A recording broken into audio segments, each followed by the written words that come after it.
নমস্কার, বাঙালির ঘরকন্যায় সবাইকে স্বাগত।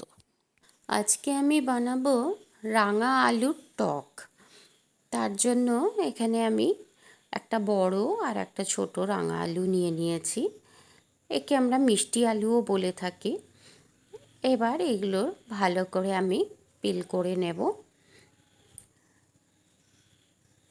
দেখুন, এই বড় আলুটায় একটু দাগ দেখা যাচ্ছে, ওই দাগের জায়গাটা ভালো করে কেটে ফেলে দেব। আমরা তো অনেক ধরনেরই টক খেয়ে থাকি, এটা একটু অন্য স্বাদের, কিন্তু খেতে খুবই ভালো লাগে। একবার করে অবশ্যই দেখবেন। এবার যে দাগি জায়গাগুলো ছিল সেগুলো আমি ছুরি দিয়ে কেটে ওই জায়গাগুলো ফেলে দিচ্ছি। দিয়ে এবার একদম পাতলা পাতলা ছোট ছোট করে এগুলোকে কেটে নেব। দুটো রাঙা আলুকেই আমি এরকম পাতলা পাতলা করে কেটে নিয়েছি। এবার এগুলো একটা বাটিতে তুলে নিচ্ছি, ভালো করে পরিষ্কার করে ধুয়ে নেব। আর এদিকে একটা বাটিতে আমি খানিকটা তেঁতুল ভিজিয়ে রেখেছি আর নিয়েছি আখি গুড়। এদিকে কড়াই গরম করে তাতে 2 চামচ মতন তেল দিয়ে একটা শুকনো লঙ্কা ছিঁড়ে দিয়ে দিলাম, আর দিয়ে দিলাম 1 চামচ 5 ফোড়ন, আর 1/2 চামচ মতন সাদা সর্ষে দিয়ে দিয়েছি। সর্ষেগুলো ফুটে উঠলেই আমি রাঙা আলুগুলো দিয়ে দিচ্ছি, আর এতে দিয়ে দিচ্ছি পরিমাণ মতো নুন আর হলুদ। আপনারা হলুদটা চাইলে নাও দিতে পারেন।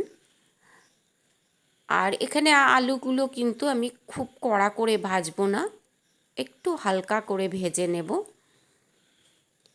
তারপরে এতে আমি অনেকটা জল দিয়ে দিলাম, কারণ যেহেতু এটা টক হবে, চাটনি নয়, তো টকটা একটু ঝোল হবে, সেই জন্য জল দিয়েছি। আর একটু ঢাকা দিয়ে দিলাম ভালো করে ফুটে ওঠার জন্য।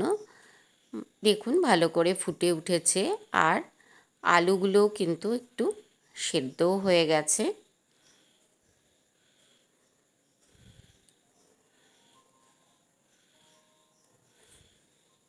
এবার এতে আমি একটা তেজপাতা দিয়ে দিলাম। এবার আর আমি ঢাকা দেব না, ঢাকা ছাড়াই এটাকে রান্না করব। আর যে গুড়টা রেখেছিলাম সেই গুড়টা দিয়ে দিলাম। এবার যে তেঁতুলটা আমি ভিজিয়ে রেখেছিলাম সেটাকে চটকে তার কাঠটা বার করে নিয়েছি। এবার একটা ছাঁকনি দিয়ে ওটা ছেঁকে নিচ্ছি, নইলে ওগুলো মুখে পড়লে ভালো লাগে না। যতটা সম্ভব পাল্প বার করা যায় এর থেকে আমরা বার করে নেব।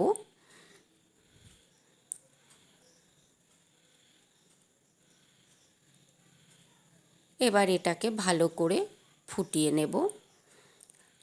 আপনাদের এই রেসিপিটা কেমন লাগলো একটা লাইক দিয়ে কমেন্ট করে জানাবেন।